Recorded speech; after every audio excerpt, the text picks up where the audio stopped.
आज हम सबसे पहले आपको एक तस्वीर दिखाना चाहते हैं और ये वर्ष 1857 के विद्रोह की तस्वीर है। ये विद्रोह ब्रिटिश ईस्ट इंडिया कंपनी के खिलाफ भारत के लोगों की पहली अभिव्यक्ति थी और तब अंग्रेजों के शासन को पहली बार इस तरह से ललकारा गया था। उस समय तलवारें, बंदूक और मशालें विद्रोह के टूल्स हुआ करते थे। दुश्मन हाथी और घोड़ों पर आते थे और युद्ध रणभूमि पर लड़ा जाता था। लेकिन अब युग बदल चुका है, समय बदल चुका है और आपको ये देखना होगा कि आप सब आज किस युग में जी रहे हैं। आज के युग में जिसमें आप और हम अब जीते हैं, आज के इस डिजिटल युग में बगावत के विद्रोह के टूल्स बदल चुके हैं, विद्रोह के हथियार बदल चुके हैं। अब डिजिटल टूल किट बगावत का नया हथियार बन चुकी है, जिसमें देश के खिलाफ नफरत की गोलियां भरी जाती हैं और ये टूल किट दुनिया में जितने भी लोगों तक पहुंचती है, समझ लीजिए उतनी ही गोलियां इस युद्ध में चल चुकी हैं। यानी अब ये जो डिजिटल टूल किट होते हैं, जब इन्हें ट्वीट किया जाता है या फेसबुक पर पोस्ट किया जाता है या व्हाट्सएप पर इसे अपलोड किया जाता है, जितनी बार इसको रीट्वीट किया गया, जितनी बार फॉरवर्ड किया गया, आप समझ लीजिए कि बंदूक से उतनी ही गोलियां चली। इसलिए जो काम पहले गोलियां करती थीं, वो अब रीट्वीट करते हैं, शेयर करते हैं, फॉरवर्ड करते हैं, जो इंटरनेट पर होता है। यानी अब आज के युद्ध रणभूमि पर नहीं बल्कि इंटरनेट और सोशल मीडिया पर लड़े जाते हैं। आज दुश्मन हाथी और घोड़ों की जगह इंटरनेट के माध्यम से आप तक पहुंचते हैं और अब मशालों की जगह फेक न्यूज से विद्रोह की आग भड़काई जाती है, चिंगारी भड़काई जाती है।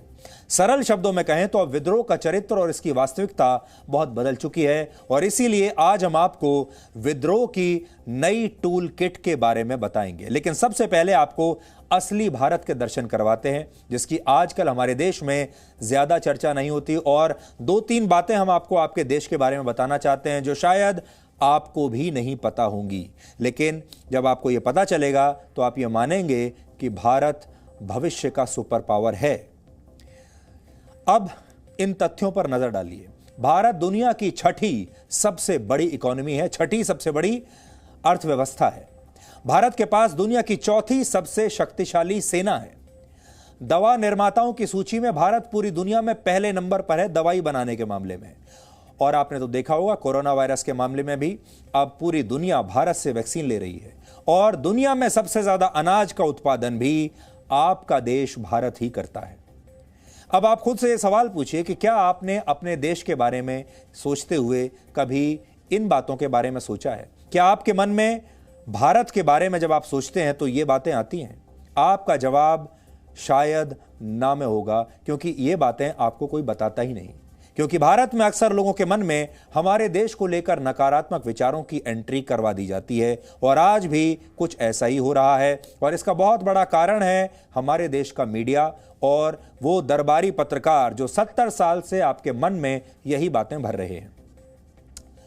आज कहा जा रहा है कि भारत जैसा विशाल देश, शक्तिशाली देश 22 साल की एक लड़की से डर गया है और आज पूरे देश में 22 साल की एक लड़की की चर्चा है। हो सकता है आपने उसके बारे में सुन लिया हो सकता है आपने ना सुना हो, लेकिन आज लोग इसी 22 साल की लड़की के बारे में बात कर रहे हैं और कह रहे हैं कि भारत इस लड़की से डर गया।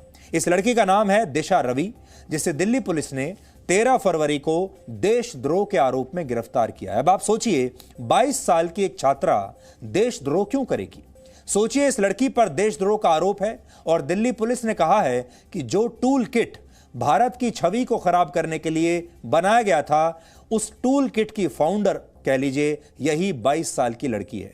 लेकिन आज इस लड़की के अपराध से ज्यादा इसकी उम्र की चर्चा हो रही है। सोशल मीडिया पर इस लड़की की रिहाई के लिए अभियान चल रहे हैं और ट्विटर पर इसके नाम से जुड़े हैशटैग ट्रेंड कर रहे हैं और कहा जा रहा है कि भारत 22 साल की एक मासूम बच्ची से डर गया और भारत जैसे देश को यह शोभा नहीं देता।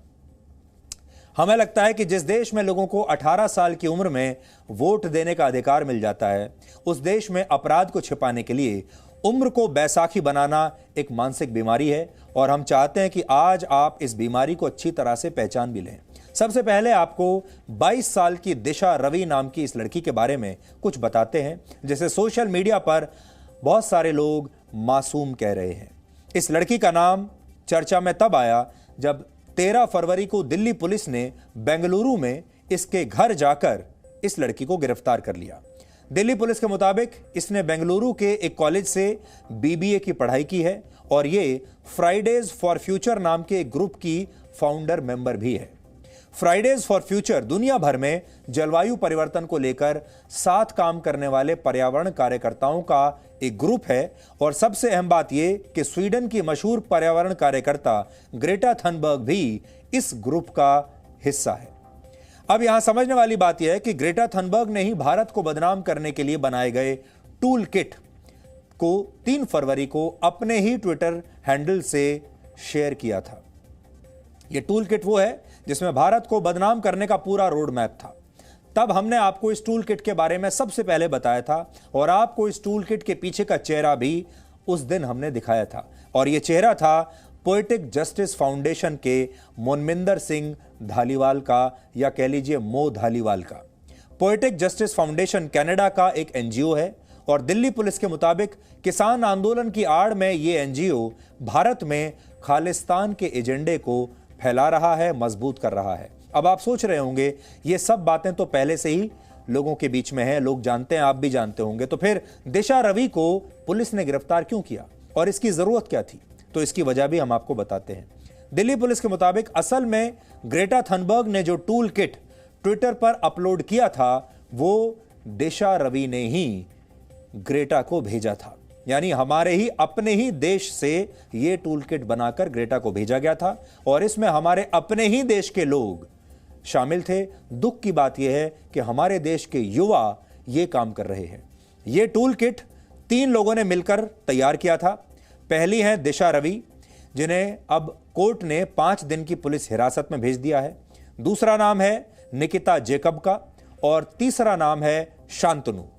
निकिता जेकब और शांतनु अब भी फरार हैं और पुलिस उन्हें ढूंढ रही है।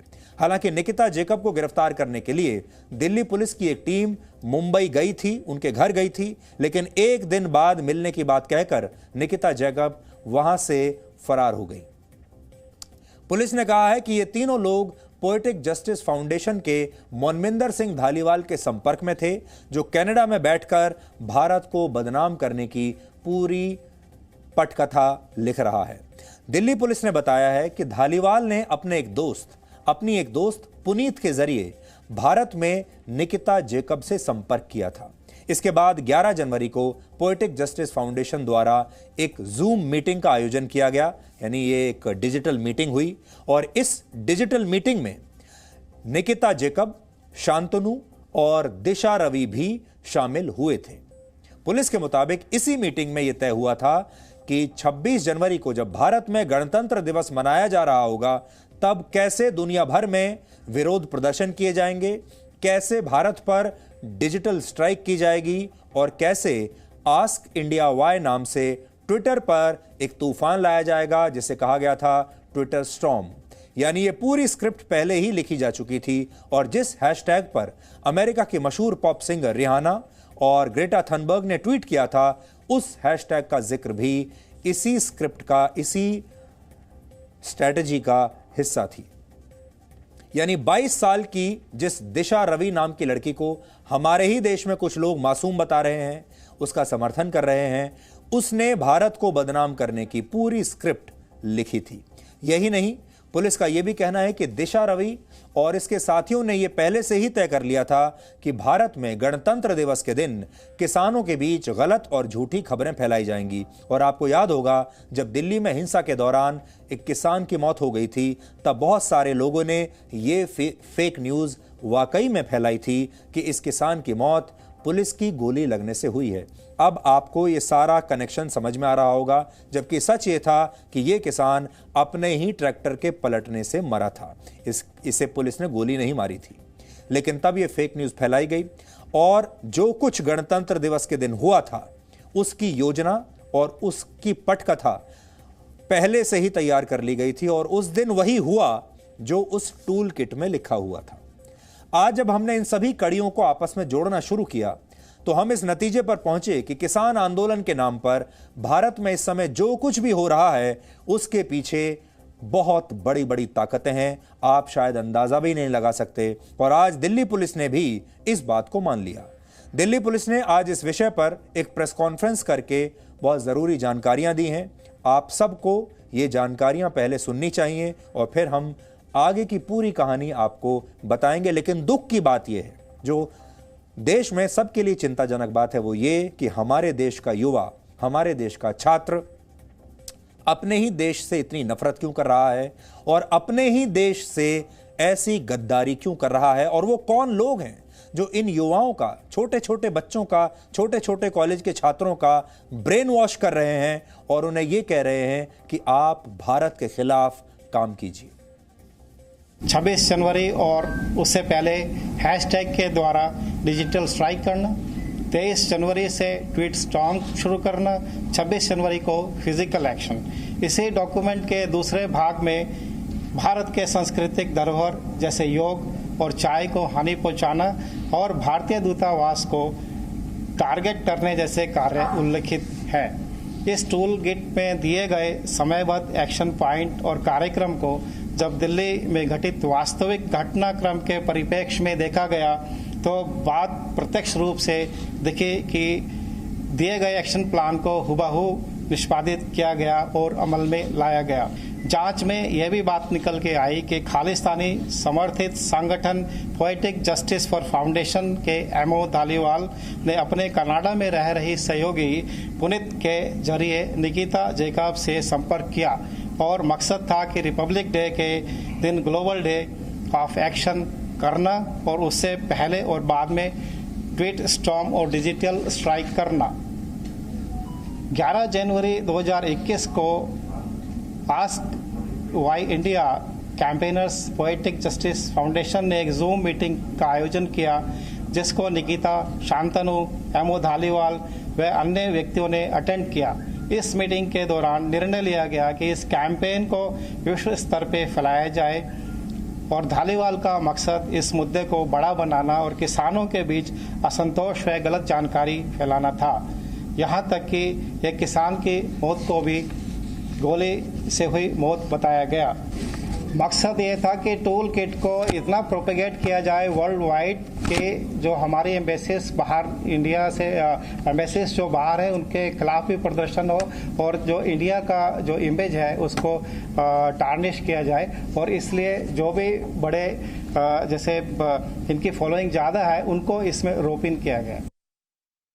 आप इस टूल किट डॉक्यूमेंट को देखेंगे तो ये बहुत ही ध्यान से और बहुत ही विवेक के साथ बनाया हुआ डॉक्यूमेंट है, सोच समझ के साथ बनाया हुआ डॉक्यूमेंट है।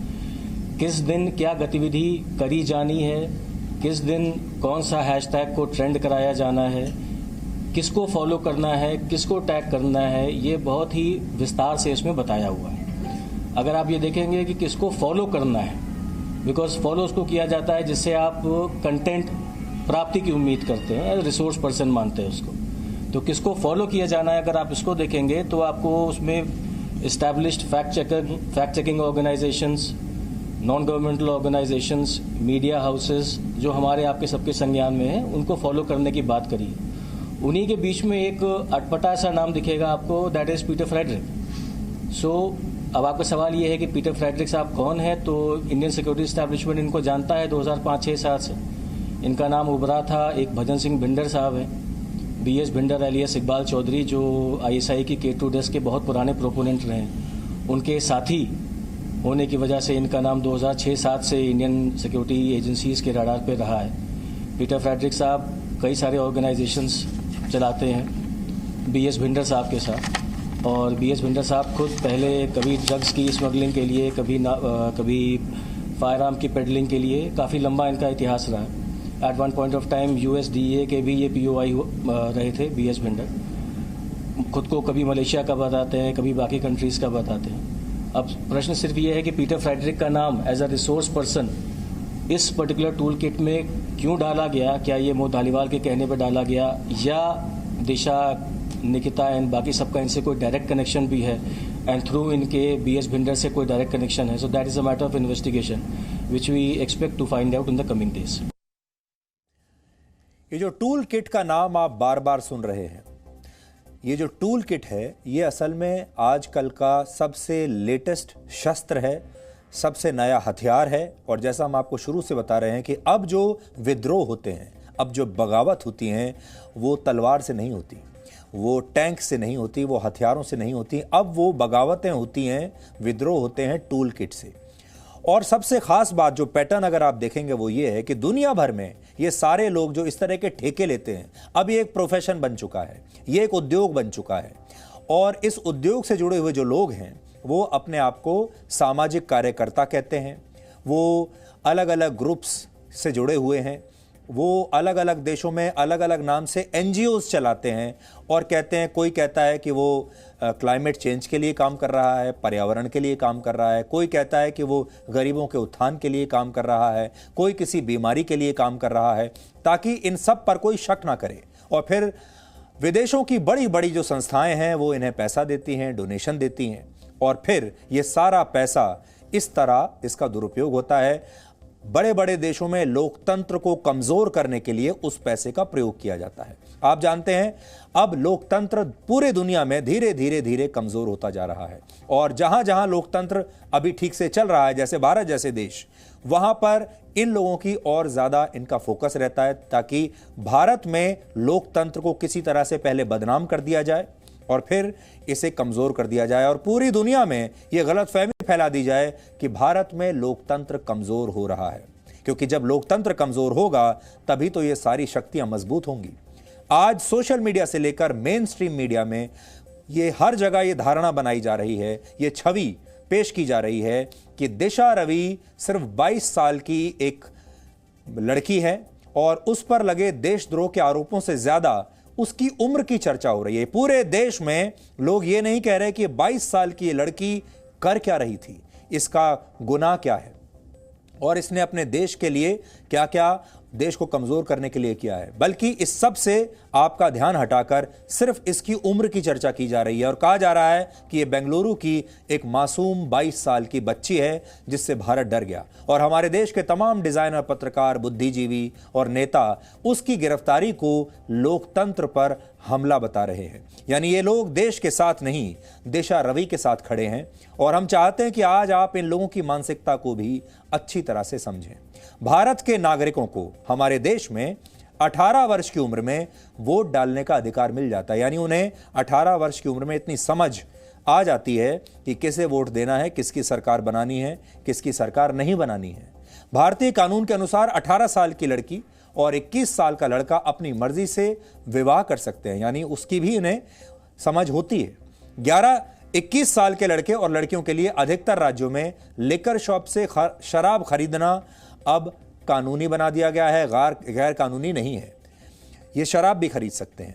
भारत में 21 साल की उम्र में सरपंच या पंचायत समिति का सदस्य भी बना जा सकता है।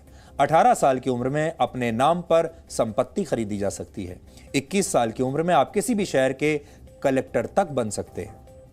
अब आप समझ गए होंगे कि दिशा रवि कोई मासूम बच्ची नहीं है, उसने अपराध किया है और इस अपराध के लिए उम्र के नाम पर डिस्काउंट मांगना सिर्फ एक प्रोपेगेंडा का हिस्सा है और इससे ज्यादा कुछ नहीं। आज हम किसान आंदोलन से जुड़ी 3 गलत और झूठी धारणाओं के बारे में आपको बताना चाहते हैं, जिससे आप समझ जाएंगे कि कैसे आपके मन में और पूरी दुनिया के दिमाग में एक गलत छवि पेश की जाती है ऐसे टूल किट्स के जरिए। पहली धारणा तो यह है कि दिशा रवि सिर्फ 22 साल की लड़की है और उसे गिरफ्तार करना बहुत गलत काम है। कुछ मुट्ठी भर लोग इस गलत धारणा को मजबूत कर रहे हैं कि भारत 22 साल की एक लड़की से डर गया। सोचिए, जिस देश की सांस्कृतिक विरासत 5000 वर्षों से भी ज्यादा पुरानी है, उस देश को लेकर यह नैरेटिव लोगों के बीच में अब बनाया जा रहा है, प्रचार किया जा रहा है, और हमें लगता है कि यह खतरनाक है, क्योंकि जब इस तरह से लोगों की राय बनाई और बिगाड़ी जाती है तो उन्हें अपने देश का हित धुंधला नजर आने लगता है। दूसरी गलत धारणा जो पहले ही आपके मन में बनाने की कोशिश है वो ये कि बड़ी बड़ी और महंगी एसयूवी गाड़ियों में चलने वाले पैसे वाले किसान भी बेचारे हैं और बहुत गरीब हैं। बार बार आपको ये कहा जाता है कि हमारे देश का गरीब अन्नदाता इस समय सड़कों पर बैठकर सर्दी में ठिठुर रहा है। लेकिन जब आप हकीकत के करीब जाते हैं तो पता चलता है कि जिन किसानों को गरीब बताया जा रहा है उनके पास चलने के लिए बड़ी बड़ी महंगी लग्जरी एसयूवीज हैं। लेकिन जब ये बात आपके दिमाग में बैठा दी जाती है कि किसान तो गरीब होता है, तो आप एसयूवी में चलने वाले किसानों को भी गरीब अन्नदाता ही मानने लगते हैं। तीसरी गलत धारणा यह कि सरकार अहंकार में है और किसानों से बातचीत नहीं कर रही, जबकि सच ये है सरकार और किसानों के बीच कई दौर की बातचीत हो चुकी है। सरकार ने किसानों से यहां तक कह दिया कि वो नए कृषि कानूनों को 1.5 साल के लिए होल्ड पर भी रखने के लिए तैयार है, लेकिन किसान बातचीत से साफ इनकार कर रहे हैं। यहां तक कि बड़ी बात यह है कि सुप्रीम कोर्ट ने जो कमेटी बनाई किसानों से बात करने के लिए, जो आंदोलनकारी किसान हैं उन्होंने उस कमेटी से भी ना तो उसे माना, उसे मानने से भी इनकार कर दिया और उससे मिलने से भी इनकार कर दिया। यानी अब इन आंदोलनकारी किसानों के लिए ना तो सरकार कोई मायने रखती है, ना सुप्रीम कोर्ट कोई मायने रखता है और ना ही देश का कोई कानून इन पर लागू होता है। आज आपको यह नहीं भूलना चाहिए कि पुलवामा में सीआरपीएफ के काफिले पर हमला करने वाले आतंकवादी मोहम्मद आदिल अहमद डार की उम्र भी सिर्फ 21 साल ही थी। मुंबई हमले के आतंकवादी अजमल कसाब की उम्र भी उस समय 21 साल ही थी। इसी तरह जम्मू कश्मीर में आतंकवादियों का पोस्टर बॉय बुरहान वानी भी जब 2016 में सेना के साथ मुठभेड़ के दौरान मारा गया था, तब उसकी उम्र भी 21 साल ही थी। अमेरिका के 9/11 हमले में शामिल आतंकी वालिद मोहम्मद अब्दुल्ला की उम्र भी उस समय 22 साल ही थी। यानी उम्र को बैसाखी बनाना और यह कहना कि भारत 22 साल की एक लड़की से डर गया, यह बिल्कुल गलत है। असल में यह सिर्फ एक प्रोपेगेंडा है और कुछ नहीं। और हमारा यह कर्तव्य है कि हम आपको यह जरूर बताएं कि क्या सच है क्या झूठ, और आपके दिमाग को आपको ब्रेन वॉश करने के लिए किस तरह के प्रोपेगेंडा इस समय सोशल मीडिया पर, इंटरनेट पर चलाए जा रहे हैं। इसलिए आपके पास बहुत सारे यूट्यूब के वीडियोस आएंगे, आपके व्हाट्सएप पर वीडियोस आएंगे, आपके फेसबुक पर बहुत सारी वीडियोस की फीड आएगी जिसमें आपको ये सारी बातें बताने की कोशिश की जाएंगी। लेकिन आप अपना दिमाग लगाइएगा, खुद की रिसर्च कीजिएगा। अब हम आपको इस आंदोलन के नाम पर देश को रोकने वालों का एक रियलिटी टेस्ट दिखाएंगे। देश की प्रगति के ये वो स्पीड ब्रेकर हैं जो सुप्रीम कोर्ट की भी बात नहीं मानते। 9 फरवरी 2021 को सुप्रीम कोर्ट ने आंदोलनकारियों को यह फिर से बताया था कि आपके प्रदर्शन की आजादी का अधिकार हर जगह और हर समय लागू नहीं होता और सार्वजनिक जगहों को लंबे समय तक घेर कर नहीं रखा जा सकता। और सुप्रीम कोर्ट ने क्या कहा, मैं उसका एक हिस्सा आपको पढ़कर बताना चाहता हूं। 9 फरवरी 2021 का यह आदेश है और सुप्रीम कोर्ट ने यह लिखा है, the right to protest can not be any time and anywhere. There may be some spontaneous protests, but in case of prolonged dissent or protest, there cannot be continued occupation of public place affecting rights of others. ये supreme court ने कहा है कि ठीक है, प्रदर्शन करने का अधिकार है, विरोध करने का अधिकार है, लेकिन लंबे समय तक आप जहां चाहे जब चाहे प्रदर्शन नहीं कर सकते और जो पब्लिक प्लेस हैं उनको आप घेर कर नहीं बैठ सकते। आप प्रदर्शन कर रहे हैं लेकिन आपको दूसरे के अधिकारों की भी चिंता करनी होगी, ये कह रहे हैं।